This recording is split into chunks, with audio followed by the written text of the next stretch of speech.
এই জিনিসটা সবাই চিনেন। এটা একটা ফ্রেশ মামের বোতল, ফ্রেশ পানির বোতল। এটাকে এখন কি বানাবো এটাই আপনাদের সাথে আজকে শেয়ার করবো আমি। তো আপনারা দেখতে থাকেন। এই যে মোবাইলের এখানে কিন্তু এই চার্জ দেওয়ার কোনো নাই, মানে মোবাইলটা রাখার কোনো জায়গা নাই। তাই আমি আমার এই যে বুদ্ধি দিয়ে এটা করলাম, এই যে ঝুলাই দিলাম। ঠিক আছে, এই ঝুলাই দিলাম। এখন আমি মোবাইল চার্জ দিব। কিভাবে চার্জ দিব দেখেন আপনারা। আমি মোবাইলটা রাইখা দিলাম।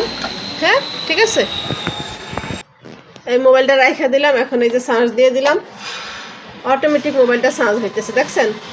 তো যাদের এবার মোবাইলের স্ট্যান্ড নাই, এইভাবে হ্যাঁ সুইচটা দূরে দিতে পারেন না, তারা আমার মতো এই যে বুদ্ধি খাটাইবেন, এইভাবে মোবাইল চার্জ দিয়ে ফেলবেন আর কি।